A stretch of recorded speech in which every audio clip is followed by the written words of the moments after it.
കടന്നു വന്ന എല്ലാവർക്കായിട്ട് ഞാൻ ദൈവത്തെ സ്തുതിക്കുന്നു. ഇന്നും നമുക്ക് രാത്രിയിൽ കടന്നു വന്ന ദൈവവചനം ധ്യാനിപ്പാൻ ചിന്തിക്കുവാനൊക്കെ ലഭിക്കുന്ന അവസരത്തിനായിട്ട് നമുക്ക് ദൈവത്തെ സ്തുതിക്കാം.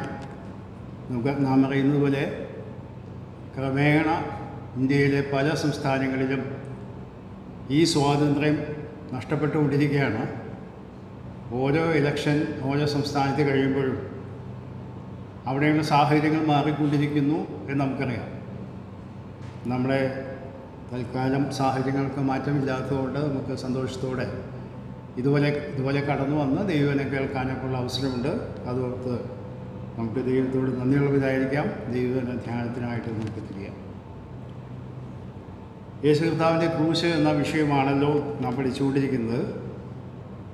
ഇന്ന് യോഹന്നാൻ്റെ ലേഖനത്തിൽ നിന്നും വെളിപ്പാട് പുസ്തകത്തിൽ നിന്നും ചില വാക്യങ്ങൾ നിങ്ങളുടെ ശ്രദ്ധയിലേക്ക് കൊണ്ടുവരണം എന്ന് ഞാൻ ആഗ്രഹിക്കുക. യോഹന്നാൻ്റെ ലേഖനത്തിൻ്റെ പശ്ചാത്തലം നാം മനസ്സിലാക്കിയാൽ യേശുക്രിസ്തു ജഡത്തിൽ വന്നു എന്ന് അംഗീകരിക്കാത്ത ഒരു കൂട്ടം ആളുകൾ അന്നുകാലത്ത് ഉണ്ടായിരുന്നു. അതുകൊണ്ട് അവരെ ഖണ്ഡിക്കാനും അല്ലെങ്കിൽ അവരുടെ ദുരുപദേശങ്ങൾക്കെതിരായും ദൈവജനത്തെ ബോധവാന്മാരാക്കാൻ വേണ്ടിയും കൂടിയാണ് യോഹന്നാൻ തൻ്റെ ഒന്നാമത്തെ ലേഖനം എഴുതിയത്. അതുകൊണ്ട് തന്നെ യേശു കർത്താവിൻ്റെ ക്രൂശ് എന്ന വിഷയം അവതരിപ്പിക്കുന്നതിനോടൊപ്പം തന്നെ യോഹന്നാൻ തൻ്റെ ലേഖനത്തിന് കൊടുത്ത പ്രാധാന്യം യേശു ക്രിസ്തുവിൻ്റെ ജനനവും വളരെ പ്രാധാന്യമുള്ളതാണ് എന്നാണ്. എന്ന് പറഞ്ഞാൽ ക്രൂശ് മരണം മാത്രമല്ല, തൻ്റെ മനുഷ്യാവതാരം കൂടെ ഇതിൻ്റെ പ്രാധാന്യം ഉള്ള ഒരു വിഷയമായിട്ടാണ് യോഹന്നാൻ ഇവിടെ അവതരിപ്പിക്കുന്നത്. ആ ലേഖനം പടനീളം വായിച്ചാൽ നമുക്ക് കാണാനായിട്ട് സാധിക്കും. യോഹന്നാൻ്റെ ലേഖനം ഒന്നാം അധ്യായത്തിൻ്റെ 22-ാം വാക്യം നാം ഇങ്ങനെയാണ് വായിക്കുന്നത്: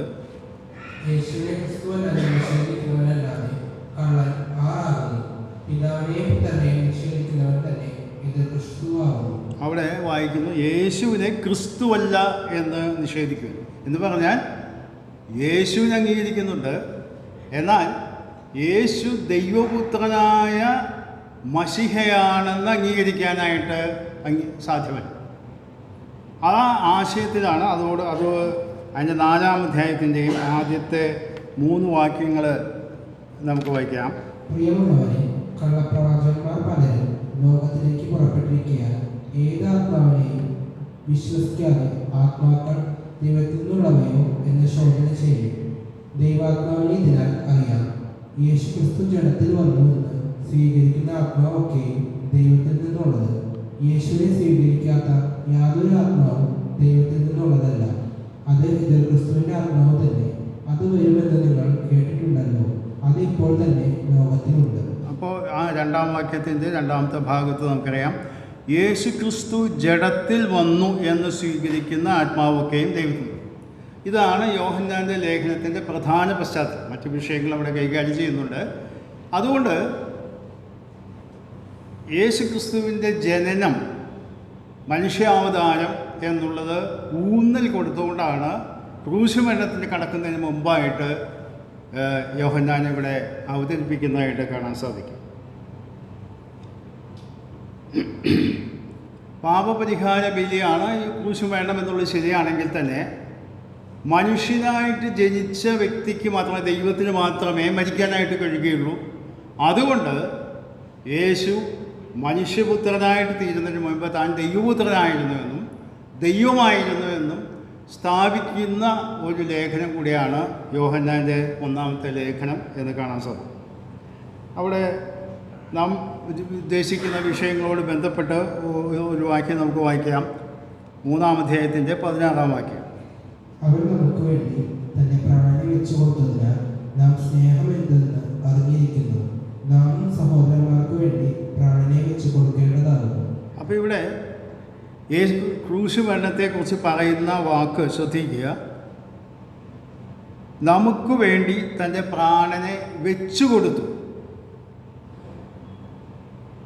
ഇന്ന് ലോകത്ത് യേശു ക്രിസ്തുവിൻ്റെ ക്രൂശ് മരണത്തെക്കുറിച്ച് ചോദിച്ചാൽ പല ആളുകളും പറയുന്നത് ഇപ്പോൾ പൊതുവെ ഇങ്ങനെ പറയും, നല്ലൊരു മനുഷ്യനായിരുന്നു, അവനെ എല്ലാവരും പിടിച്ച് കൊന്നുകളഞ്ഞു. മറ്റൊരു കൂട്ടം ആളുകൾ പറയുന്നത് അന്നത്തെ നിലവിലുള്ള മതസംവിധാനങ്ങളെ വിമർശിക്കുകയും എതിർക്കുകയും ന്യായപ്രമാണത്തിൻ്റെ പ്രമാണങ്ങളെ ധിക്കരിക്കുകയൊക്കെ ചെയ്യുന്ന ഒരു ദൈവദൂഷണം പറയുന്ന വ്യക്തി എന്ന നിലയിൽ അന്നത്തെ ആളുകൾ യേശു കർത്താവിനെ മത നേതാക്കന്മാരും രാഷ്ട്രീയ നേതാക്കന്മാരും കൊന്നുകളഞ്ഞു. അത് ഒരു വാസ്തവം അതിലുണ്ട്. എന്നാൽ ഇവിടെ വായിക്കുന്നത് യേശു കർത്താവ് ചെയ്തത് നമുക്ക് വേണ്ടി തന്നെ പ്രാണനെ വെച്ചു കൊടുത്തു.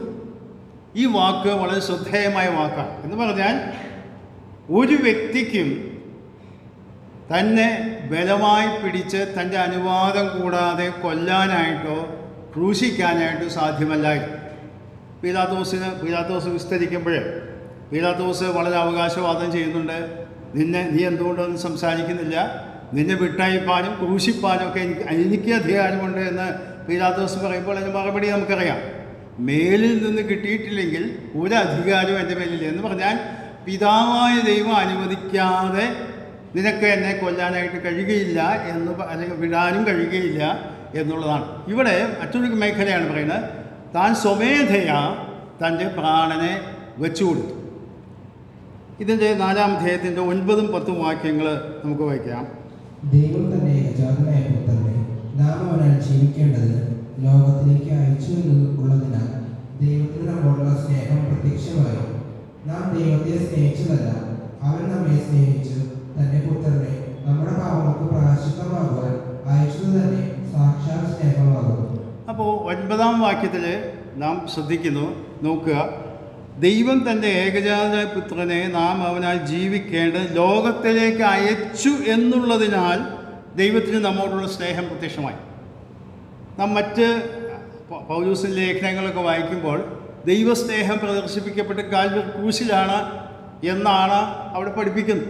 അത് ശരിയാണ് താൻ. എന്നാൽ ഇവിടെ യോഹന്നാൻ ചൂണ്ടിക്കാണിക്കുകയാണ്, മനുഷ്യനായിട്ട് ലോകത്തിലേക്ക് അവതരിച്ചത് അല്ലെങ്കിൽ പിതാവ് പുത്രനെ അയച്ചത് തന്നെ ദൈവസ്നേഹത്തിൻ്റെ പ്രത്യക്ഷതയാണ്, പ്രദർശനമാണ് എന്നാണ് കാണിക്കുന്നത്. നമുക്കറിയാം, യേശു കർത്താവ് ജനിച്ച സമയത്ത് ലൂക്കോസിൻ്റെ സുവിശേഷം 2-ാം അധ്യായത്തിലേക്ക് നമുക്ക് വരാം. അവിടെ ദൈവദൂതൻ വന്ന് ആട്ടിടയന്മാരോട് സംസാരിക്കുന്ന ഒരു ഭാഗം, അത് 2-ാം അധ്യായത്തിൻ്റെ 9, 10, 11 വാക്യം. അപ്പോൾ കർത്താവിന്റെ ദൂതൻ അവരുടെ അരികെ നിന്നു. കർത്താവിന്റെ തേജസ്സ് അവരെ ചുറ്റിമിന്നി. അവർ ഭയപരവശരായി തീർന്നു. ദൂതൻ അവരോട്, ഭയപ്പെടേണ്ട, സർവ്വജനത്തിനും ഉണ്ടാകാനുള്ളൊരു മഹാസന്തോഷം ഞാൻ നിങ്ങളോട് സുവിശേഷിക്കുന്നു. കർത്താവായ ക്രിസ്തു എന്ന രക്ഷിതാവ് ഇന്ന് ദാവീദിന്റെ പട്ടണത്തിൽ നിങ്ങൾക്കായി ജനിച്ചിരിക്കുന്നു. പുതിയ നിയമത്തിൽ സുവിശേഷം അറിയിച്ചു എന്ന് രേഖപ്പെടുത്തിയ ആദ്യത്തെ ഭാഗമാണിത്. അത് മനുഷ്യരല്ല, ദൈവദൂതൻ തന്നെ പറഞ്ഞതായിട്ടാണ് കാണുന്നത്. അപ്പോൾ അവിടെ സുവിശേഷം എന്താ പറയുക, സദ്വർത്തമാനം. അവിടെ വായിക്കുന്നത്, സർവ്വജനത്തിന് ഉണ്ടാവാനുള്ളൊരു മഹാസന്തോഷം ഞാൻ നിങ്ങളോട് സുവിശേഷിക്കുന്നു. ആ മഹാസന്തോഷം അല്ലെങ്കിൽ സുവിശേഷ സന്ദേശം എന്ന് പറയുന്നത് അവിടെ വിശദീകരിക്കുന്നത്, കർത്താവായ ക്രിസ്തു എന്ന രക്ഷിതാവ് ഇന്ന് ദാവീദിൻ്റെ പട്ടണത്തിൽ നിങ്ങൾക്കായി ജനിച്ചിരിക്കുന്നത്. അപ്പോൾ ഈ ലൂക്കോസ് ഇവിടെ എഴുതുകയാണ്, യേശുവിൻ്റെ ജനനം തന്നെ ഒരു സുവിശേഷമാണ് അല്ലെങ്കിൽ സദ്വർത്തമാനമാണ്. യോഹന്നാൻ പറഞ്ഞ ആശയത്തിൻ്റെ മറുവശം അതിൻ്റെ ചേർത്ത് ചിന്തിക്കാവുന്ന ഒരു വാക്കാണ് അത്. ലൂക്കോസ് പറയുകയാണ്, അത് സുവിശേഷ സന്ദേശം സുവിശേഷിക്കുന്നു. ഞാൻ പറഞ്ഞതുപോലെ പുതിയ നിയമത്തിൽ ആദ്യമായിട്ട് സുവിശേഷം അറിയിച്ചു എന്ന് രേഖപ്പെടുത്തിയിട്ടുള്ള ഭാഗം ഇതാണ്. അവിടെ ദൂതനാണ് അറിയിക്കുന്നത്. പലപ്പോഴും നമ്മളൊക്കെ വിചാരിക്കുന്നത് മനുഷ്യർക്ക് മാത്രമാണ് സുവിശേഷം അറിയിക്കാനുള്ള സാവകാശമുള്ളൂ. അതിന് ചില വാക്യങ്ങളൊക്കെ എടുത്ത് പലരും പറയുന്നുണ്ട്. എന്നാൽ പുതിയ നിയമം നാം പഠിച്ചാൽ ആദ്യമായി പറഞ്ഞതും ഏറ്റവും അവസാനമായി സുവിശേഷം പറഞ്ഞതും ദൈവത്തിൻ്റെ ദൂതനാണ്. വെളിപ്പാട് പുസ്തകത്തിൻ്റെ 14-ാം അധ്യായം വായിച്ചു വയ്ക്കാൻ അവിടെ വളരെ പ്രത്യേകമായ സാഹചര്യത്തിൽ സമയമില്ലാത്തതുകൊണ്ട് ആരെയും ആ ദൗത്യം ഡെപ്യൂട്ട് ചെയ്യാനായിട്ട് നിവൃത്തിയില്ലാത്തതുകൊണ്ട് ദൈവത്തിൻ്റെ ദൂതൻ ആകാശമധ്യേ പറന്നുകൊണ്ട് മാനസാന്തരപ്പെടുക എന്നുള്ള നിത്യസുവിശേഷം അറിയിക്കുന്നതായിട്ട് കാണാൻ സാധിക്കും. അതാണ് ഏറ്റവും അവസാനമായിട്ട് സുവിശേഷം അറിയിച്ചു എന്ന് പറയുന്നത്. എന്ന് പറഞ്ഞാൽ ആദ്യം സുവിശേഷം അറിയിച്ചതും അവസാനം അറിയിച്ചതും ദൈവത്തിൻ്റെ ദൂതൻ നേരിട്ടാണ് എന്ന് കാണാൻ സാധിക്കും. ഇവിടെ അത് പറയാൻ കാരണം സുവിശേഷം എന്ന് പറഞ്ഞാൽ ക്രൂശുമരണം മാത്രമല്ല, യോഹന്നാൻ പറഞ്ഞതുപോലെ എഴുതിയതുപോലെ തൻ്റെ ജനനവും കൂടെ അതിൻ്റെ അടിസ്ഥാന സത്യമാണ് എന്ന് കാണാൻ സാധിക്കും. അതാണ് നാം 1 യോഹന്നാൻ 4-ാം അധ്യായത്തിൻ്റെ 9-ാമത്തെ വാക്യത്തിൽ വായിക്കുന്നത്. ദൈവം തൻ്റെ പുത്രനെ ഭൂമിയിലേക്ക് അയച്ചു തന്നെ സാക്ഷാൽ അവിടെ സ്നേഹമാണ്. പിന്നെ സാക്ഷാൽ സ്നേഹം എന്ന് പറഞ്ഞാൽ അതിൻ്റെ അല്പം കൂടെ വിശദീകരണമാണ് 10-ാം വാക്യത്തിൽ നാം വായിക്കുന്നത്. നാം ദൈവത്തെ സ്നേഹിച്ചതല്ല, അവൻ നമ്മെ സ്നേഹിച്ച് തൻ്റെ പുത്രനെ നമ്മുടെ പാപങ്ങൾക്ക് പ്രായശ്ചിത്തമാകുവാൻ അയച്ചത് തന്നെ സാക്ഷാൽ സ്നേഹം എന്ന് പറഞ്ഞാൽ ആ സ്നേഹത്തിൻ്റെ ശരിയായ വെളിപ്പെടുത്തൽ ജനനം കൊണ്ട് മാത്രം നടക്കുന്നില്ല. പാപങ്ങൾക്ക് പ്രായശ്ചിത്തമായ മരണം സംഭവിക്കും. നാം മനസ്സിലാക്കുന്നത് പോലെ യേശു കർത്താവ് ഭൂമിയിലായിരുന്നപ്പോൾ വലിയ അത്ഭുതങ്ങളൊക്കെ ചെയ്തു. രോഗികളെ സൗഖ്യമാക്കി, കുഷ്ഠരോഗികളെ സൗഖ്യമാക്കി, വലിയ അത്ഭുതങ്ങൾ ചെയ്തു. 5 അപ്പം കൊണ്ട് 5000-ത്തെ പോഷിപ്പിച്ചു. അതുപോലെ കടലിൻ മീതെ നടന്നു, അധികാരമൊക്കെ പ്രകടിപ്പിച്ചു, മരിച്ചവരെ പോലും ഉയർപ്പിച്ചു. പക്ഷേ ഇതൊന്നും കൊണ്ടും മനുഷ്യരാശിക്കുള്ളതായ പാപപരിഹാര ബലി നടക്കുന്നില്ല, അല്ലെങ്കിൽ പാപത്തിൻ്റെ പ്രശ്നം പരിഹരിക്കപ്പെടുന്നില്ല. അതിനാണ് പ്രായശ്ചിത്തമായിട്ട് നമ്മുടെ പാപങ്ങൾക്ക് പ്രായശ്ചിത്തമാകുവാൻ പുത്രനെ അയച്ചു. അപ്പോൾ പുത്രനെ അയച്ചത് തന്നെ ദൈവത്തിൻ്റെ സ്നേഹത്തിൻ്റെ പ്രകടനമാണ്. എന്നാൽ ഒന്നുകൂടെ ഊന്നൽ കൊടുത്തുകൊണ്ട് പറയുകയാണ്, സാക്ഷാൽ സ്നേഹം എന്ന് പറയുന്നത് നമ്മുടെ പാപങ്ങൾക്ക് പ്രായശ്ചിത്തമാകുവാൻ അയച്ചതാണ്. ഇത് പറയുമ്പോൾ ഇതൊക്കെ നമുക്ക് അറിവുള്ള കാര്യങ്ങൾ തന്നെയാണ്. ഞാനത് നമ്മുടെ വിഷയത്തോട് ബന്ധപ്പെട്ട് ഒന്ന് ക്രമീകരിച്ച് പറയുന്നു എന്ന് മാത്രമേ ഉള്ളൂ. ഇവിടെ നാം വായിക്കുന്നത് സാക്ഷാൽ സ്നേഹം എന്ന് പറയുന്നത്, അല്ലെങ്കിൽ യഥാർത്ഥ സ്നേഹം എന്ന് പറയുന്നത് മറ്റുള്ളവർക്ക് വേണ്ടി മരിക്കാൻ കഴിയുന്ന സ്നേഹമാണ്. ഇതിൻ്റെ ആപ്ലിക്കേഷൻ അവിടെ പറയുന്നുണ്ട്. ഇതിൻ്റെ താഴോട്ടുള്ള വാക്യങ്ങൾ, പ്രിയമുള്ളവർ, ദൈവം നമ്മെ ഇങ്ങനെ സ്നേഹിച്ചുവെങ്കിൽ നാമും അന്യോന്യം സ്നേഹിക്കണം എന്ന് പറഞ്ഞാൽ യേശു കർത്താവിൻ്റെ ക്രൂശുമരണം പ്രായശ്ചിത്ത ബലിയായിട്ട് തീർന്നത് അതുപോലെ ചെയ്യാൻ നമുക്ക് കഴിഞ്ഞില്ലെങ്കിലും വളരെ ത്യാഗപൂർണമായ സ്നേഹമാണ് ദൈവമക്കൾ തമ്മിൽ ഉണ്ടായിരിക്കേണ്ടത് എന്ന് ഈ ഉദാഹരണത്തിൽ കൂടെ യോഹന്നാൻ ചൂണ്ടിക്കാണിക്കുകയാണ് ചെയ്യുന്നത്. ഈ യോഹന്നാൻ ലേഖനത്തിലെ 2-3 പദപ്രയോഗങ്ങൾ ഈ ക്രൂശുമരണത്തോട് ബന്ധപ്പെട്ട് ഞാൻ ചൂണ്ടിക്കാണിക്കാനായിട്ട് ആഗ്രഹിക്കുന്നു. 3-ാം അധ്യായത്തിൻ്റെ 5-ാമത്തെ വാക്യം.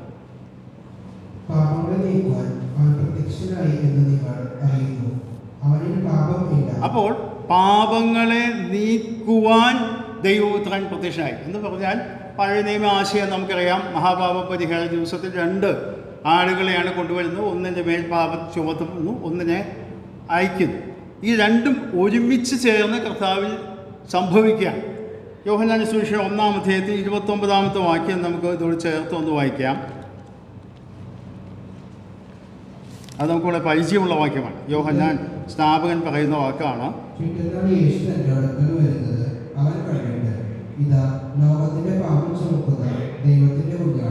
ഇതും യോഹന്നാൻ തന്നെ രേഖപ്പെടുത്തിയതാണ്. പക്ഷേ ശ്രദ്ധിക്കുക, ഒരു ചെറിയ വ്യത്യാസം ഇവിടെയുണ്ട്.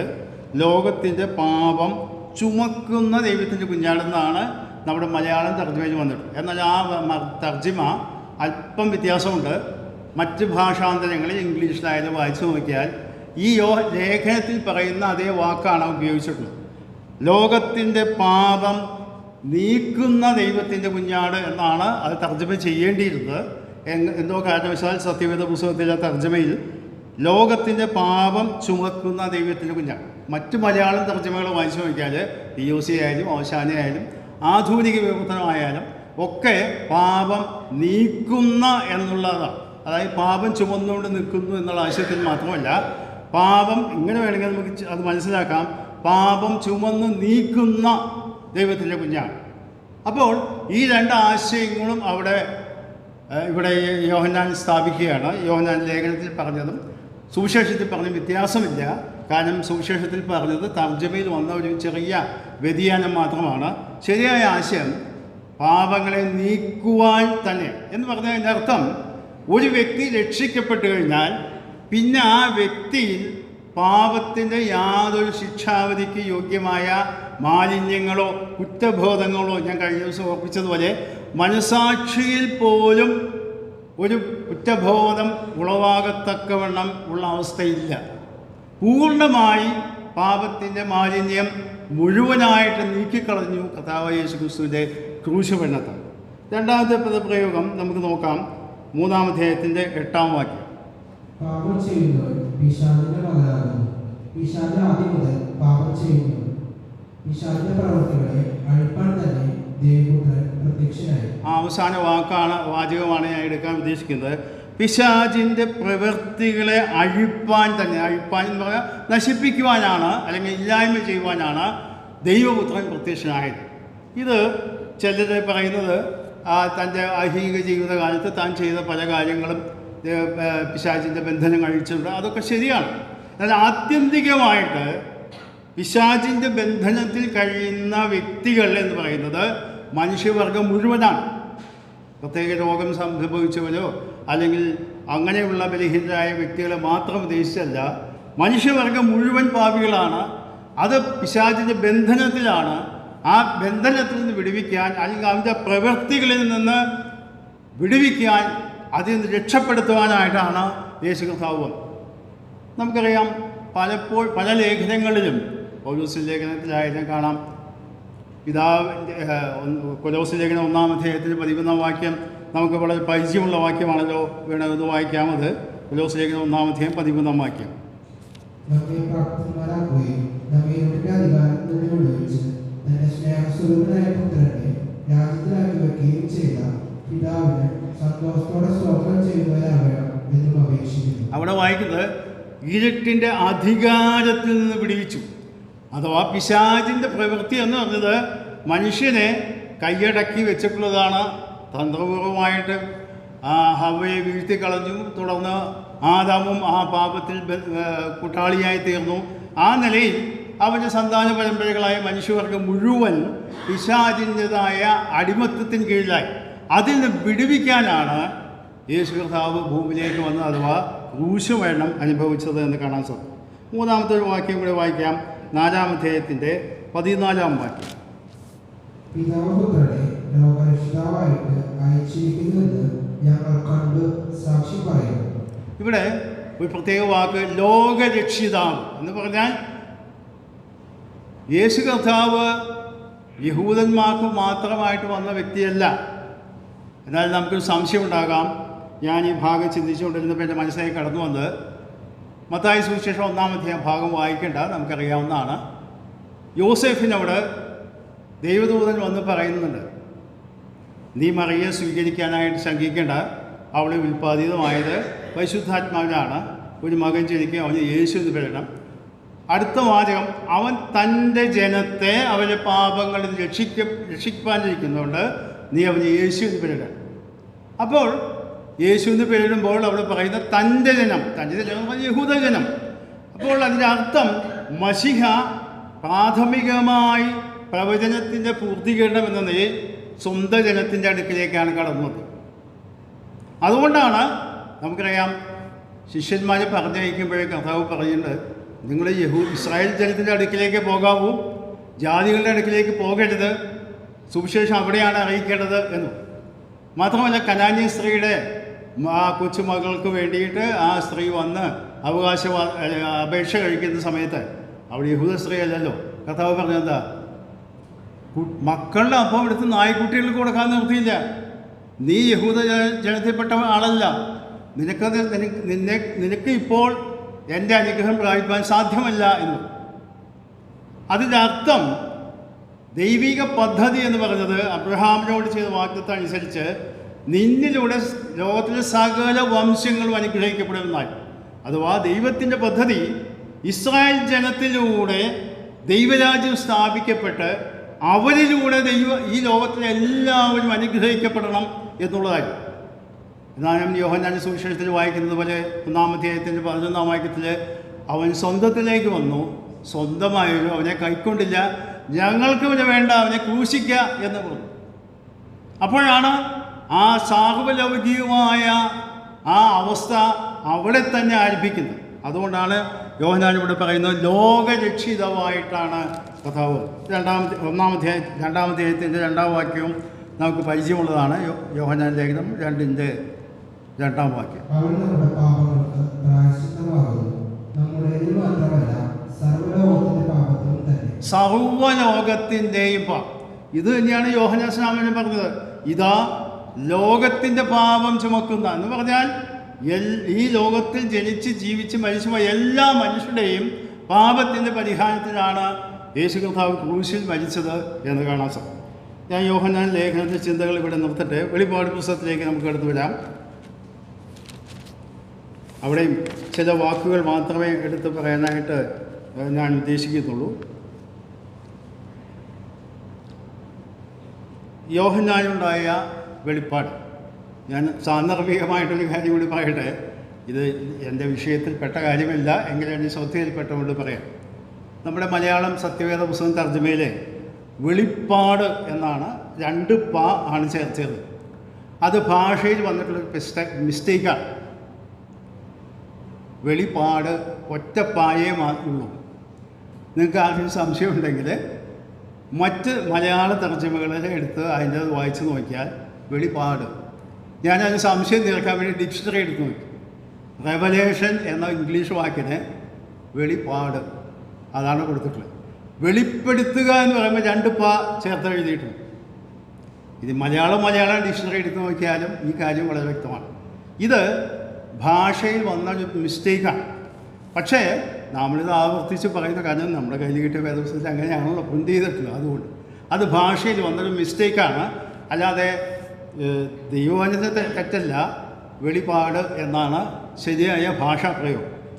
ഞാനിത് പറയുമ്പോൾ ആലോചിക്കാറുണ്ട്. ചെറിയ കാലത്ത് ഞാൻ ചെറിയ കുട്ടിയൊക്കെ ആയിരുന്ന സമയത്ത് പുറപ്പാട് പുസ്തകത്തിൽ 10 കൽപ്പന കൊടുത്തിട്ടുണ്ട്.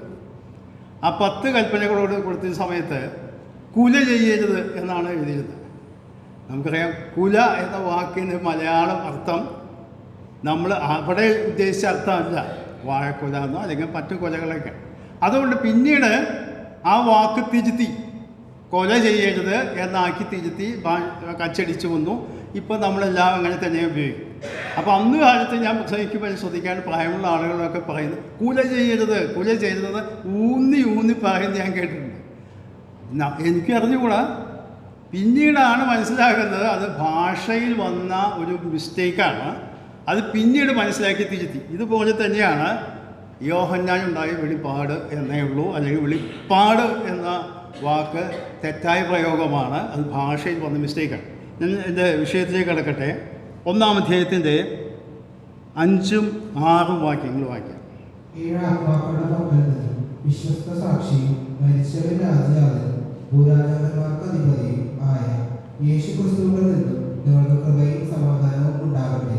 നമ്മെ സ്നേഹിക്കുന്നവരും നമ്മുടെ പാപം പോക്കി നമ്മെ തന്റെ രക്തത്താൽ വിടുവിച്ച് തന്റെ പിതാവായ ദൈവത്തിന് നമ്മെ രാജ്യവും പുരോഹിതന്മാരും ആക്കി തീർത്തവരുമായവന് എന്നേക്കും മഹത്വവും ബലവും ആമേൻ.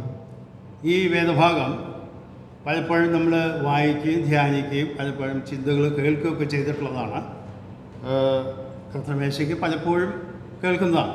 അപ്പോൾ അതുകൊണ്ട് ഈ വിഷയം നമുക്ക് നല്ല പരിചിതമായ വാക്യമാണ്.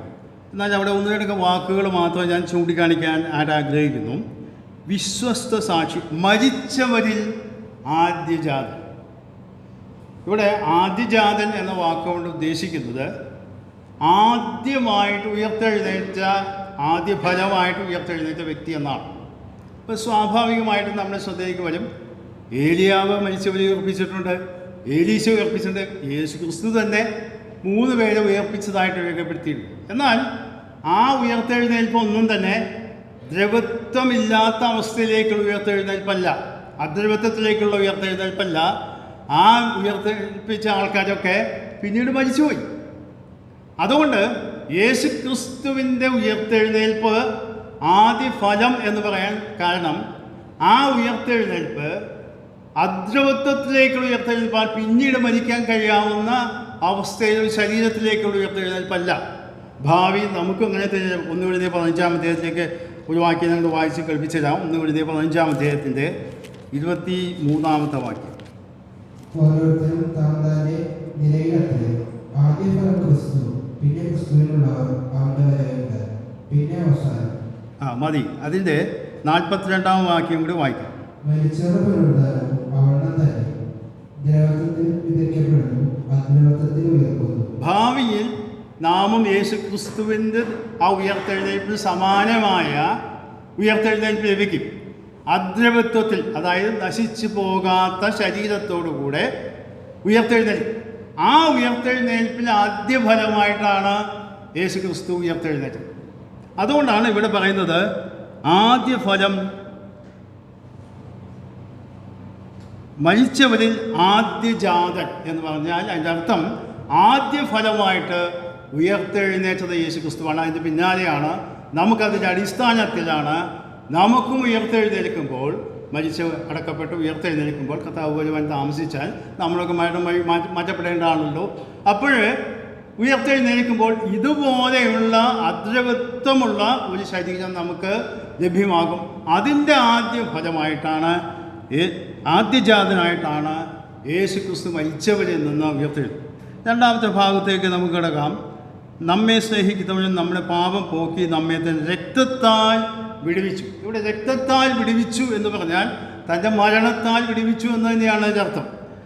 എന്നിട്ട് നാം വായിക്കുന്നത്, തൻ്റെ പിതാവായ ദൈവത്തിനെ നമ്മെ രാജ്യവും പുരോഹിതന്മാരും ആക്കി തീർത്തു. അപ്പോൾ യേശുക്രിസ്തുവിൻ്റെ മരണത്താൽ സാധിച്ചത് വിടുവിക്കപ്പെട്ടു. അത് നാം ചിന്തിക്കുകയുണ്ടായല്ലോ യോഹന്നാൻ ലേഖനത്തിൽ. ഇവിടെ വായിക്കുന്ന വിടുവിച്ചത് ഒരു പ്രത്യേക ഉദ്ദേശത്തോടു കൂടെയാണ്. ഇവിടെ വായിക്കുന്നത് നമ്മെ രാജ്യവും പുരോഹിതന്മാരും ആക്കി തീർത്തു. ഈ വേദഭാഗം ഞാൻ ചിന്തിച്ചുകൊണ്ടിരുന്നപ്പോൾ എൻ്റെ പഴയ കാലത്ത് ഇവിടെ ഉണ്ടായിരുന്ന പ്രായമായ സഹോദരന്മാർ പ്രസംഗിക്കുമ്പോൾ അവരെ ചോദിക്കാറുണ്ട്, ഇംഗ്ലീഷ് ബൈബിളിൽ കിങ്സ് ആൻഡ് പ്രീസ് എന്നാണ്, അതായത് ഓതറൈസ് വേർഷൻ, അതായത് കിങ് ജെയിംസ് വേർഷൻ. ഇപ്പോഴത്തെ മറ്റ് തർജ്ജമകളിലൊക്കെ വ്യത്യാസം വരുത്തിയിട്ടുണ്ട്. UKJVയിലൊക്കെ അതിന് ഫുട് നോട്ട് കൊടുത്തിട്ടുണ്ട്. ഇവിടെ രാജാക്കന്മാരും പുരോഹിതന്മാരും ആക്കി വെച്ചു എന്ന ആശയത്തിൽ പലരും പറയുന്നതും ഞാൻ കേട്ടിട്ടുണ്ട്. എന്നാൽ അത് പൂർണ്ണമായ അർത്ഥത്തിൽ ശരിയല്ല. കാരണം ഇതിൻ്റെ ആശയം മനസ്സിലാക്കണമെങ്കിൽ പുറപ്പാട് പുസ്തകം 19-ാം അധ്യായത്തിൻ്റെ 6-ാം വാക്യത്തിലേക്ക് നമുക്ക് വരാം. പുറപ്പാട് പുസ്തകം 19-ാം അധ്യായത്തിൻ്റെ 6-ാം വാക്യത്തിൽ ഇസ്രായേൽ ജനത്തോട് ദൈവം പറയുന്ന ഒരു വാക്കാണ്,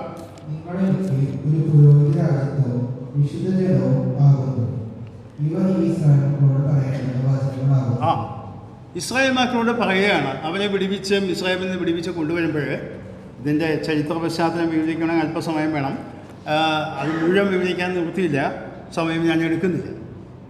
ഇസ്രായേൽ ജനം പൂർണ്ണമായി വിടുവിക്കപ്പെട്ടപ്പോൾ അവർ മുഴുവനായിട്ടും ദൈവത്തിൻ്റെ പുരോഹിത രാജ്യത്വമായിട്ടാണ് ഉദ്ദേശിച്ചത്. അഥവാ ദൈവത്തിൻ്റെ ഭരണത്തിന് കീഴിൽ വന്ന ഒരു ജനം. മാത്രമല്ല ദൈവത്തെ ആരാധിക്കാനുള്ള അവകാശമുള്ള ജനം. അതാണ് രാജ്യത്വം എന്ന് പറയുന്നതും പുരോഹിത രാജ്യത്വം എന്ന് പറയും. നമുക്കറിയാം, യേശു കർത്താവ് പ്രാർത്ഥന പഠിപ്പിച്ചപ്പോൾ അവിടെ പറഞ്ഞത് നിൻ്റെ രാജ്യം വരയണമേ എന്ന് പറഞ്ഞാൽ ദൈവിക രാജ്യം വരിക എന്ന് പറഞ്ഞാൽ ദൈവിക ഭരണത്തിന് കീഴിൽ വരിക എന്നാണ് അതിൻ്റെ അർത്ഥം. അപ്പോൾ രാജ്യവും പുരോഹിതന്മാരും എന്ന വാക്കുകൊണ്ട് ഉദ്ദേശിക്കുന്നത് ദൈവിക ഭരണത്തിന് കീഴിലും ദൈവത്തെ ആരാധിക്കുന്ന ജനമാക്കിയും നമ്മെ തീർത്തു. ഇസ്രായേൽ ജനത്തിനെയും അങ്ങനെയാണ് ഉദ്ദേശിക്കപ്പെട്ടത്. എന്നാൽ ഇസ്രായേൽ ജനം അതിൻ്റെ ഇടയിൽ പാപം ചെയ്തതുകൊണ്ടാണ് പിന്നീട് അത് ലേവി ഗോത്രത്തിന് മാത്രമായിട്ട് ഒതുക്കി. ലേവി ഗോത്രത്തിൽ തന്നെ അഹ്റോന്റെ കുടുംബത്തിനാണ് പൗരോഹിത്യം നൽകിയത്. അപ്പോൾ പുരോഹിത ശുശ്രൂഷ ചെയ്യുക എന്ന് പറഞ്ഞാൽ ദൈവത്തെ ആരാധിക്കാൻ ചെല്ലുക എന്നുള്ളതാണ്. പഴയ നിയമത്തിൽ അത് ചുരുക്കം പേർക്ക് മാത്രമേ അതിനുള്ള അവസരങ്ങൾ ലഭിച്ചിട്ടുള്ളൂ. സാധാരണ ഇസ്രായേൽ ജനത്തിന് സമാഗമന കൂടാരത്തിൻ്റെ പ്രാകാരങ്ങളിൽ ദേവാലയം പണിതപ്പോഴും ആ നിലയിൽ മാത്രമാണ് ഉണ്ടായിരുന്നത്. വിശുദ്ധ സ്ഥലത്തേക്കോ അതിവിശുദ്ധ സ്ഥലത്തേക്കോ ഒന്നും എല്ലാവർക്കും പ്രവേശനം അനുവദിച്ചിരുന്നില്ല. എന്നാൽ ഇവിടെ പുരോഹിതൻ എന്ന വാക്കുകൊണ്ട് ഉദ്ദേശിക്കുന്നത് ദൈവത്തെ ആരാധിക്കാൻ കഴിയും. യേശു കർത്താവിൻ്റെ രക്തത്താൽ വിടുവിക്കപ്പെട്ടപ്പോൾ രണ്ട് കാര്യങ്ങളാണ് ഇവിടെ പറയുന്നത്. ഒന്ന്, ദൈവിക ഭരണത്തിന് കീഴിൽ നാം ആയിത്തീർന്നു. ഇതുപോലെ പിശാചിൻ്റെ അധികാരത്തിന് കീഴിലായിരുന്നു. അതിൽ നമ്മെ വിടുവിച്ച് ദൈവത്തിൻ്റെ രാജ്യമാക്കി നമ്മെ തീർന്നു, ദൈവത്തിൻ്റെ ഭരണത്തിന് കീഴിലാക്കി തീർന്നു. മാത്രമല്ല എല്ലാവർക്കും ദൈവത്തെ ആരാധിക്കാനുള്ള അവകാശമുള്ളവരായിട്ട് തീർന്നു. ഇത് നാം മനസ്സിലാക്കണമെങ്കിൽ പഴയ നിയമകാലത്തുണ്ടായിരുന്ന ആ നിയന്ത്രണങ്ങൾ നാം മനസ്സിലാക്കണം. ലേവ്യ പുസ്തകം വായിച്ചു നോക്കിയാൽ അവിടെയുള്ള ആചാര അനുഷ്ഠാനങ്ങളെയും ചടങ്ങുകളെയും കുറിച്ചുള്ള വിശദീകരണം വായിച്ചാൽ നമുക്ക് വാസ്തവം പറഞ്ഞാൽ ഇത്രയും ബുദ്ധിമുട്ടുള്ള ഒരു പരിപാടിയാണോ ഈ പൗരോഹിത്യ ശുശ്രൂഷയ്ക്ക് വേണ്ടി ഇവരെ വേർതിരിക്കുന്നതൊക്കെ എന്ന് ചിന്തിക്കാൻ കഴിയും. അതൊക്കെ വായിച്ചു നോക്കിയാൽ, വളരെ ശ്രദ്ധയോടുകൂടി വായിച്ചാൽ മനസ്സിലാക്കാൻ കഴിയും. വളരെ പ്രയാസമേറിയ ക്രിയകളിൽ കൂടെ കടത്തിയിട്ടാണ്, അല്ലെങ്കിൽ ചടങ്ങുകളിൽ കൂടെയാണ് ഈ പുരോഹിതന്മാരെ അവരെ ശുശ്രൂഷയ്ക്ക് വേണ്ടി വേർതിരിക്കുന്നത്. അപ്പോൾ എന്നാൽ ഇവിടെ യേശുക്രിസ്തുവിൻ്റെ രക്തത്താൽ സംഭവിച്ച അനുഗ്രഹം എന്ന് പറയുന്നത് നമ്മെ രാജ്യവും പുരോഹിതന്മാരുമാക്കി. ഇതേ ആശയമാണ് 5-ാം അധ്യായം, വെളിപ്പാട് 5-ാം അധ്യായത്തിൽ അവിടെ ഭാവിയിൽ നടക്കുന്ന ആരാധനയാണ് ചിത്രം എങ്കിലും കൂടെ ആശയം അവിടെ പറയുന്നതായിട്ട് കാണാൻ സാധിക്കും. അതിൻ്റെ 9-ഉം 10-ഉം വാക്യങ്ങൾ. പുസ്തകം വാങ്ങുവാനും അതിന്റെ മുദ്ര പൊട്ടിപ്പാനും നീ യോഗ്യൻ. നീ അറുക്കപ്പെട്ടു, നിന്റെ രക്തം കൊണ്ട് സർവഗോത്രത്തിലും ഭാഷയിലും വംശത്തിലും ജാതിയിൽ നിന്നുള്ളവരെ ദൈവത്തിനായി വിലയ്ക്ക് വാങ്ങി. ഞങ്ങളുടെ ദൈവത്തിന് അവരെ രാജ്യവും പുരോഹിതന്മാരുമാക്കി വെച്ചു. അവർ ഭൂമിയിൽ വാഴുന്നു എന്നൊരു പുതിയ പാട്ട് അവർ പാടുന്നു. മതി. ഇവിടെ ശ്രദ്ധിക്കുക, അതേ വാക്ക് ഉപയോഗിച്ചിരിക്കുന്നത് 9-ാം വാക്യം. നീ അറുക്കപ്പെട്ടു, നിന്റെ രക്തം കൊണ്ട് സർവ്വഗോത്രത്തിലും ഭാഷയിലും വംശത്തിലും ജാതികളിൽ നിന്നുള്ളവരെ ദൈവത്തിനായി വിലയ്ക്കുവാക്കി. ഞങ്ങളുടെ ദൈവത്തിന് അവരെ രാജ്യവും പുരോഹിതന്മാരും ആക്കി വെച്ചു. എന്ന് പറഞ്ഞാൽ ദൈവത്തിൻ്റെ ആ വിലയ്ക്ക് വാങ്ങിയപ്പെട്ടവരുടെ അനുഗ്രഹങ്ങൾ എന്ന് പറയുന്നത് ദൈവികമായ ഭരണത്തിന് കീഴിൽ വരാൻ കഴിയുന്നു എന്ന് മാത്രമല്ല, ദൈവത്തെ ആരാധിക്കാൻ കഴിയുന്ന അവസ്ഥയിലേക്കും കൂടെ നമ്മെ അവിടെ ഉയർത്തി. അവിടെ അവർ ഭൂമിയിൽ വാഴുന്നു എന്നൊരു പുതിയ പാട്ട് പാടുന്നു എന്ന് പറഞ്ഞാൽ ഈ നമ്മുടെ മലയാളം തർജ്ജമയിൽ വന്നിട്ടുള്ള വാഴുന്നു എന്നുള്ള ഒരു വർത്തമാന പ്രക്രിയ ആയിട്ടാണ് എഴുതിയിട്ടുള്ളത്. ചില തർജ്ജമകളിൽ അവർ ഭൂമിയിൽ വാഴും എന്നാണ് ആ തർജ്ജമ ചെയ്തിട്ടുള്ളത്. എന്ന് പറഞ്ഞാൽ യേശു ക്രിസ്തു രാജാവായി വാഴുമ്പോൾ തന്നോടുകൂടെ വാഴും. ഒരു പ്രത്യേക അർത്ഥം ഇതിന് ഉള്ളത് എന്താണെന്ന് വെച്ചാൽ ഇത് ഭാവി, ഞാൻ പറഞ്ഞല്ലോ വെളിപ്പാട് പുസ്തകത്തിൽ 5-ാം അധ്യായത്തിൽ ഈ സംഭവങ്ങളൊക്കെ ഭാവി സംഭവിക്കാൻ പോകുന്നതാണ്. അപ്പോൾ ഭാവി സംഭവിക്കുന്ന കാര്യം അതുപോലെ കണ്ടുകൊണ്ടാണ് യോഹന്നാൻ ഇവിടെ രേഖപ്പെടുത്തുന്നത്. അതുകൊണ്ട് ആ വർത്തമാന പ്രയോഗമായാലും ആശയം അത് തന്നെയാണ്. ഭാവിയിൽ കർത്താവിനോട് വാഴും എന്നാണ് നാം ഇന്ന് മനസ്സിലാക്കേണ്ടത്. അതായത് ഇപ്പോൾ അവർ വാഴുന്നു എന്ന അർത്ഥത്തിലല്ല, മറിച്ച് യേശു ക്രിസ്തു രാജാവായി വാഴുന്ന സമയത്ത് നാമും വാഴും അവനോട് കൂടെ എന്നുള്ള അർത്ഥമായി. അവിടെ ഒരു വാക്ക് ശ്രദ്ധിക്കപ്പെടുവാൻ ആഗ്രഹിക്കുന്നു. നീ അറുക്കപ്പെട്ടു, നിന്റെ രക്തം കൊണ്ട് സർവ്വഗോത്രത്തിലും ഭാഷയിലും വംശത്തിലും ജാതിയിലും നിന്നുള്ളവരെ ദൈവത്തിനെ വിലയ്ക്കുക എന്ന് പറഞ്ഞാൽ ഇതിങ്ങനെ പറയാൻ കാരണം എന്താ? ആദ്യകാലങ്ങളിൽ പഴയ നിയമകാലഘട്ടത്തിൽ ഒരു പ്രത്യേക ജാതിക്കും ഗോത്രത്തിനും ഒക്കെ മാത്രമേ ഈ അവകാശങ്ങൾ ഉണ്ടായിരുന്നുള്ളൂ. ഇസ്രായേൽ ജനത്തിനുണ്ടായിരുന്നു. പിന്നീട് അത് ചില ഗോത്രങ്ങൾക്ക് മാത്രമായിരുന്നു. മറ്റുള്ളവരൊക്കെ കാഴ്ചക്കാരായിട്ട് മാത്രമാണ് ഉള്ളത്. അവർക്ക് യാഗം കഴിക്കാം, ഈ പുരോഹിതൻ്റെ അടുത്ത് കൊണ്ടുവന്നു എന്നുള്ളത് ശരിയാണെങ്കിൽ കൂടെ ഈ പുരോഹിതന്മാർക്കുള്ള സ്വാതന്ത്ര്യമൊന്നും അവർക്ക് ലഭിച്ചിരുന്നില്ല. എന്നാൽ ഇവിടെ അങ്ങനെയുള്ളതായ വേർതിരിവുകളൊക്കെ അവസാനിച്ചു. ഇവിടെ പറയുന്നത് സർവ്വഗോത്രത്തിലും ഭാഷയിലും വംശത്തിലും ജാതിയും എന്ന് പറഞ്ഞാൽ മനുഷ്യവർഗത്തിന് മുഴുവനായിട്ട് ഈ ദൈവത്തിൻ്റെ ക്രൂശുമരണത്തിലൂടെ അല്ലെങ്കിൽ രക്തച്ചൊരിച്ചിലൂടെ വിലയ്ക്ക് വാങ്ങപ്പെട്ടവരായി തീർന്നുകൊണ്ട് ലഭിക്കുന്ന അനുഗ്രഹം ഒരു നിബന്ധനകളുമില്ലാത്ത അനുഗ്രഹങ്ങളായിട്ട് കാണാൻ സാധിക്കും. ഇവിടെ വെളിപ്പാട് പുസ്തകത്തിൽ നാം ഒരു കാര്യം മനസ്സിലാക്കണം. യേശു ക്രിസ്തുവിനെ കൊടുക്കുന്ന ഒരു വിശേഷണ പദമാണ് കുഞ്ഞാട് എന്ന്. ഏകദേശം 28 പ്രാവശ്യം ഈ വെളിപ്പാട് പുസ്തകത്തിൽ അത് രേഖപ്പെടുത്തിയിട്ടുണ്ട്. അത് വെളിപ്പാട് പുസ്തകം തന്നെ അലങ്കാര പ്രയോഗങ്ങളാൽ മിശ്രിതമായ ഒരു പുസ്തകമാണ്. അതുകൊണ്ട് അവിടെ എഴുതിയ വാക്ക് കുഞ്ഞാടായിട്ട് തീരുന്നു എന്നുള്ള ആശയത്തിലല്ല. ആ ആശയം പഴയ നിയമ കോൺസെപ്റ്റ് അഥവാ ആ ബോധ്യമുണ്ടല്ലോ, അറക്കപ്പെട്ട കുഞ്ഞാട് എന്നുള്ള ആ കുഞ്ഞാടിൻ്റെ ചിത്രം മനസ്സിലേക്ക് കൊണ്ടുവരാൻ വേണ്ടി പറയുന്നതാണ്. വെളിപ്പാട് പുസ്തകത്തിൽ പലതും ആലങ്കാരിക പ്രയോഗങ്ങളാണ്. ഒരു ഉദാഹരണം ഞാൻ വായിച്ചു കേൾപ്പിച്ചു തരാം. 7-ാം അധ്യായത്തിൻ്റെ 14-ാം വാക്യം. യജമാനറിയുമല്ലോ എന്ന് ഞാൻ പറഞ്ഞത് അവനോട് പറഞ്ഞത്, ഇവർ മഹാകഷ്ടത്തിൽ നിന്ന് വന്നവർ കുഞ്ഞാടിന്റെ രക്തത്തിൽ തങ്ങളുടെ അങ്കി അലക്കി വെളുപ്പിച്ചിരിക്കുന്നു. ആ പ്രയോഗം ശ്രദ്ധിക്കുക. അവസാനത്തെ വാചകമാണ് ഉദ്ദേശിച്ചത്. കുഞ്ഞാടിൻ്റെ രക്തത്തിൽ തങ്ങളുടെ അങ്കി അലക്കി വെളുപ്പിച്ചു. അക്ഷരാർത്ഥത്തിൽ നാം ചിന്തിച്ചാൽ രക്തത്തിൽ ഒരു അങ്കി മുക്കിയാൽ വെളുക്കില്ല, അത് കറ പിടിക്കുകയുള്ളൂ. അപ്പോൾ അവിടെയുള്ള പ്രയോഗങ്ങളൊന്നും തന്നെ അക്ഷരാർത്ഥത്തിലല്ല, അലങ്കാര പ്രയോഗങ്ങളാണ് എന്ന് നാം മനസ്സിലാക്കണം. അതുകൊണ്ടാണ് വെളിപ്പാട് പുസ്തകം വലിയ ദുർഗ്രഹമായിട്ട് നിൽക്കുന്നു എന്ന് പലരും ചിന്തിക്കുന്നതിൻ്റെ കാരണം. അതിനിപ്പോൾ ചില പശ്ചാത്തലങ്ങളൊക്കെ വേദപണ്ഡിതർ പറയുന്നത്, അത് എഴുതപ്പെട്ട കാലഘട്ടത്തിൽ ദൈവമക്കൾ വളരെ പീഡകളിൽ കൂടി കടന്നുപോയിക്കൊണ്ടിരിക്കുകയാണ്. കൈസരയല്ലാതെ നീറോ ചക്രവർത്തി അല്ലാതെ ആരാധിക്കാൻ പാടില്ല എന്നുള്ള പ്രമാണമൊക്കെ നിലവിലുണ്ടായിരുന്നുകൊണ്ട് ആ ആളുകൾക്ക് വായിച്ചാൽ പെട്ടെന്ന് മനസ്സിലാക്കാതിരിക്കാൻ വേണ്ടി, എന്നാൽ ദൈവമക്കൾക്ക് വായിച്ചാൽ മനസ്സിലാക്കാവുന്ന രീതിയിലുള്ള പ്രയോഗ ശൈലികളാണ് വെളിപ്പാട് പുസ്തകത്തിൽ ഉപയോഗിച്ചിട്ടുള്ളത് എന്നാണ് പണ്ഡിതന്മാരായി കൊടുക്കുന്നതായ വിശദീകരണം. അത് ഏതോ ആകട്ടെ, ഞാൻ ഇത്രയും ലളിതമായി പറയാം.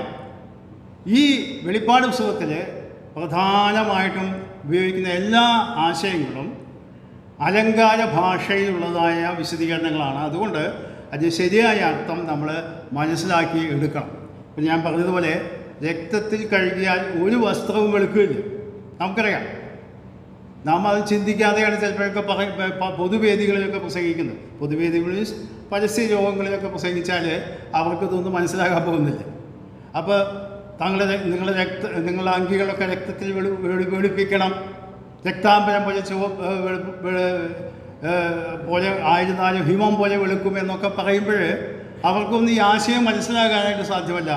അവർക്ക് മനസ്സിലാക്കണമെങ്കിൽ ലളിതമായ ഭാഷയിൽ യേശുക്രിസ്തുവിൻ്റെ രക്തത്താൽ വിലക്കി വാങ്ങപ്പെട്ടവരായി തീരുമ്പോൾ നിങ്ങളുടെ പാപങ്ങൾക്ക് പരിഹാരം വരും എന്നുള്ളതാണ് ഇതുകൊണ്ട് അർത്ഥമാക്കുന്നത് എന്നുള്ള ആശയത്തിൽ വേണം അവിടെ അത് അവരുമായിട്ട് കൺവേ ചെയ്യാനായിട്ട്. അല്ലാതെ ഈ എഴുതിയത് അതുപോലെ തന്നെ അവിടെ വായിച്ചാൽ പറഞ്ഞാൽ ചിലപ്പോഴൊക്കെ ഞാൻ ചില സമയങ്ങൾ ഓർക്കാറുണ്ട്. ചിലരുടെയൊക്കെ ഭാഷാ പ്രയോഗങ്ങളൊക്കെ പരസ്യയോഗങ്ങളിൽ നമ്മൾ വിചാരിക്കുന്ന പോലെ ദൈവവചനം നമ്മൾ വായിക്കുന്ന പോലെ ദിവസം പ്രതി വായിക്കുന്നവരെല്ലാവരൊന്നും പുതിയതായിട്ട് കേൾക്കുന്നവരാണ്.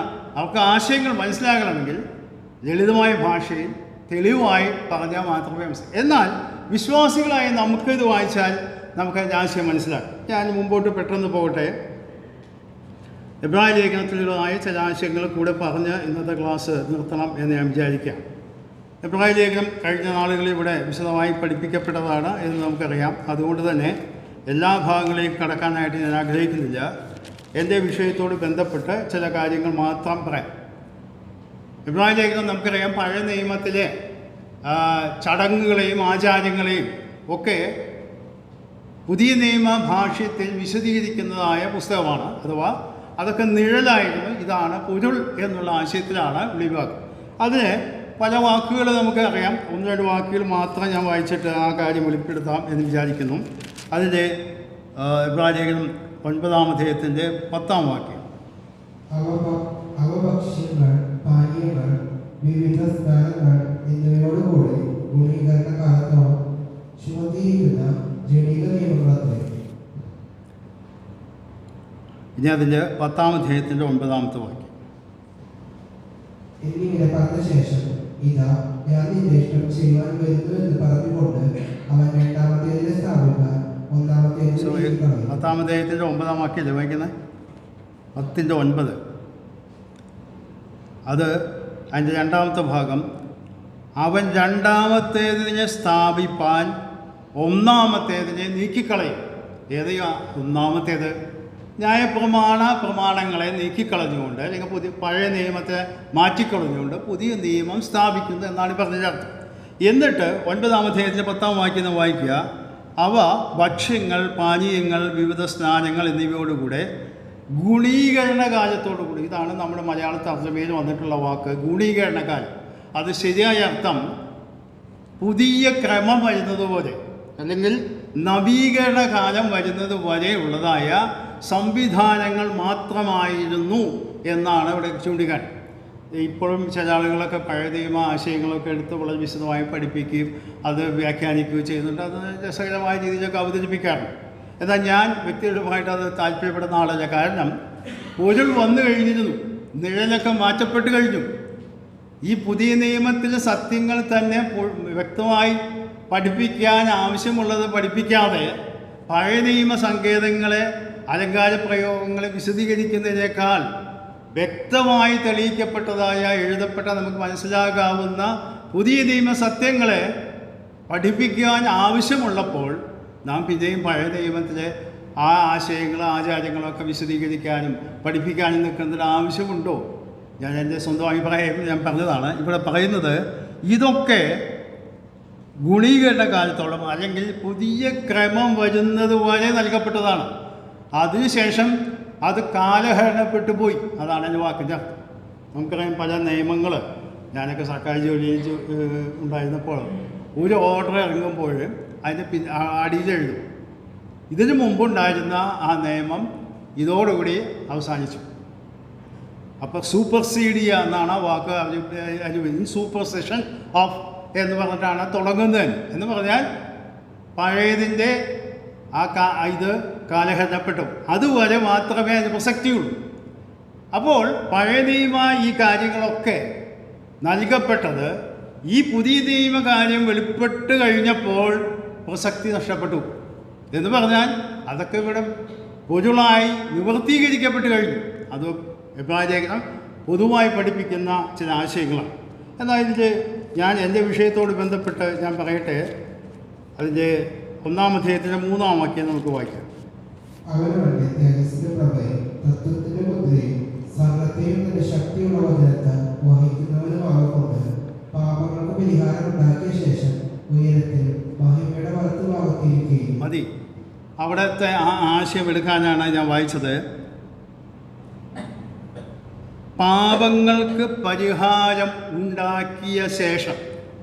നമുക്കറിയാം ഈ ഇബ്രായ ലേഖനം ഞാൻ പറഞ്ഞല്ലോ പഴയ നിയമകാര്യങ്ങളുടെ വിശദീകരണം കൊണ്ടുവരുന്നതിന് മുമ്പ് ആ ആശയം വെളിപ്പെടുത്താൻ വേണ്ടിയാണ് ആദ്യമേ തന്നെ ആ വാക്ക് പറയുന്നത്. എന്താണ് അറിയാമോ? പാപങ്ങൾക്ക് പരിഹാരം ഉണ്ടാക്കി കഴിഞ്ഞു. യേശുക്രിസ്തു പാപത്തിന് പരിഹാരം ഉണ്ടാക്കി കഴിഞ്ഞു.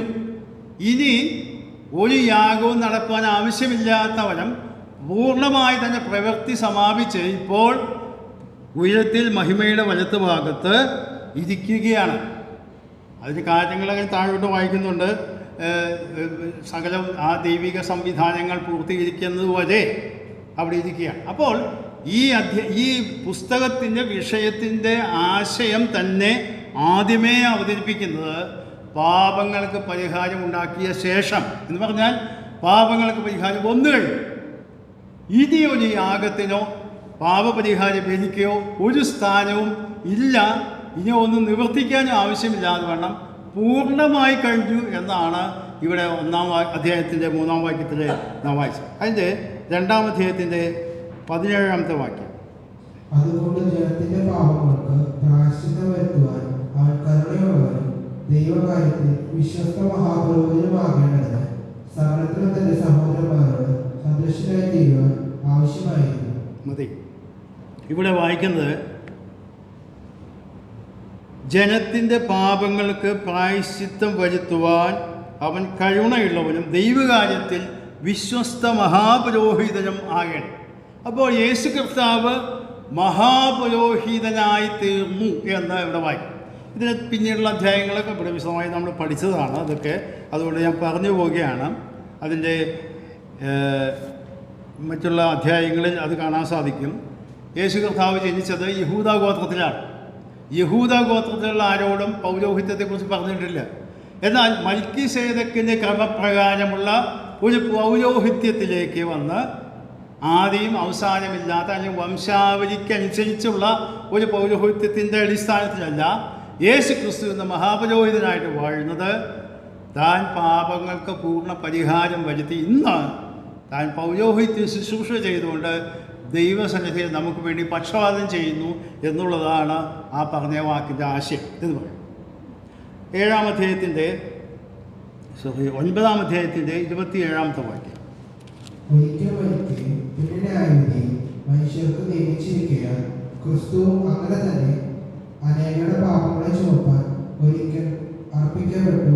തനിക്കായി കാത്തു നിൽക്കുന്നവരുടെ രക്ഷയ്ക്കായി അവൻ പാപം കൂടാതെ രണ്ടാമത് പ്രത്യക്ഷനാകും. 10-ാം അധ്യായത്തിൻ്റെ 12-13.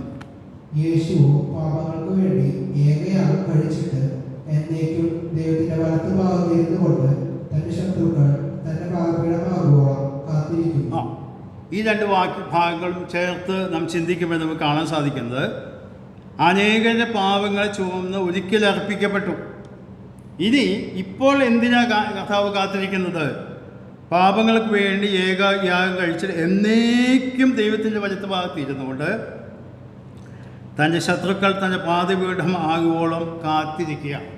അപ്പോൾ ഏകയാഗം കഴിച്ചത് എന്നേക്കുമുള്ള യാഗം കഴിച്ചിട്ട് ഇപ്പോൾ പിതാവിൻ്റെ സന്നിധിയിൽ കാത്തിരിക്കുകയാണ്.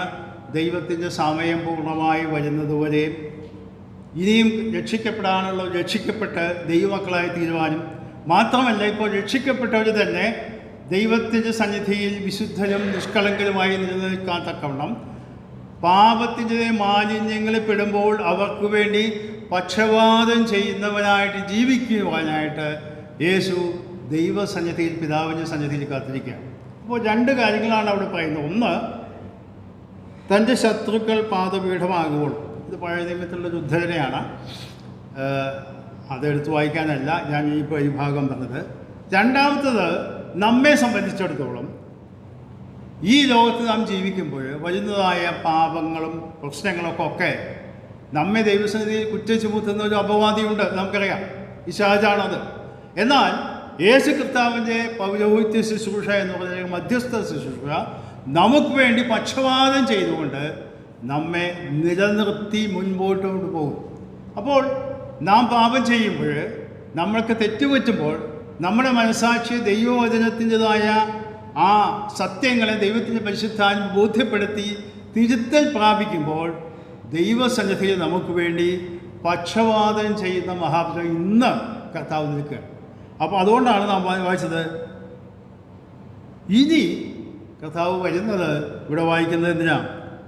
തനിക്കായി കാത്തു നിൽക്കുന്നവരുടെ രക്ഷയ്ക്കായിട്ട് അവനെ കാത്തിരിക്കുന്നത് എന്ന് പറഞ്ഞാൽ വീണ്ടെടുപ്പിന് വേണ്ടി, ശരീരത്തിൻ്റെ വീണ്ടെടുപ്പിന് വേണ്ടി താൻ വരും. അല്ലാതെ പാപത്തിൻ്റെ പരിഹാരത്തിനായിട്ടല്ല, അത് ഒരിക്കലായിട്ട് എന്നേക്കും ആയിട്ട് സാധിപ്പിച്ചു കഴിഞ്ഞു.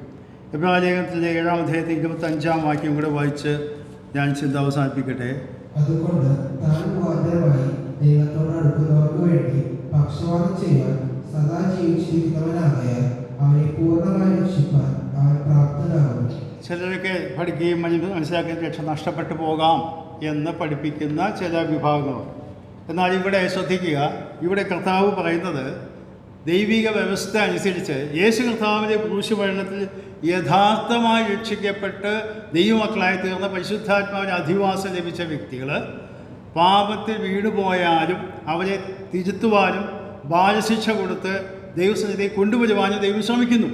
ചിലപ്പോൾ മരണം തന്നെ ശിക്ഷ നൽകിയേക്കാം എന്ന് കൊരിന്ത്യലേഖനത്തിൽ നാം വായിക്കുന്നുണ്ട്. എന്നാൽ ഇവിടെ വായിക്കുന്നത് പൂർണ്ണമായി രക്ഷിപ്പാൻ അവൻ പ്രാപ്തനാണ് എന്ന് പറഞ്ഞാൽ വഴിയിൽ വിട്ടുകളയുന്നവനല്ല കർത്താവ്. രക്ഷ അത് പൂർണ്ണമായി നമ്മെ ദൈവത്തിലേക്ക് എത്തിക്കും. യൂദയുടെ ലേഖനം അവസാനിക്കുന്ന വാക്യം നമുക്ക് നല്ല പരിചയമുള്ള വാക്യമാണ്. വീഴാതെ വണ്ണം നമ്മെ സൂക്ഷിച്ച് തൻ്റെ മഹിമാസന്നിധിയിൽ കളങ്കമില്ലാത്തവരായി ആനന്ദത്തോടെ മുൻനിർത്തും. വീഴാതെ വണ്ണം നമ്മെ സൂക്ഷിച്ച് എന്ന് പറഞ്ഞാൽ നാം വീണു പോകുന്ന സന്ദർഭങ്ങളിലും നമ്മെ താങ്ങി നിർത്തി ദൈവസന്നിധിയിൽ കളങ്കമില്ലാത്തവരായി നിർത്തുവാനായിട്ടുള്ള ആ ശ്രമത്തിലാണ് ഇന്ന് നമുക്ക് വേണ്ടി കർത്താവ് പക്ഷപാതം ചെയ്തുകൊണ്ടിരിക്കുന്നത്. അതുകൊണ്ട് യേശു കർത്താവിൻ്റെ ക്രൂശുമരണത്തിൽ ലഭിച്ചിട്ടുള്ളതായ വിശദീകരണങ്ങളാണ് ഈ ലേഖനങ്ങളിൽ കൂടെ ഞാൻ ഒന്ന് ഓടിച്ച് ചിന്തിച്ചത്. തൽക്കാലം ഈ ലേഖനങ്ങളിൽ കൂടെയുള്ളതായ പ്രതിപാദ്യ വിഷയങ്ങൾ ഇവിടെ നിർത്തുകയാണ്. ദൈവം വെച്ച അടുത്ത ആഴ്ച മുതൽ സുവിശേഷങ്ങളിൽ രേഖപ്പെടുത്തിയിട്ടുള്ളതായ സുവിശേഷന്മാരുടേതായ വിശദീകരണങ്ങൾ നമുക്ക് ചിന്തിക്കാനായിട്ട് ആരംഭിക്കാം. ദൈവം അതിന് ഇടയാക്കുമാറാകട്ടെ. ദൈവനാമത്തിൽ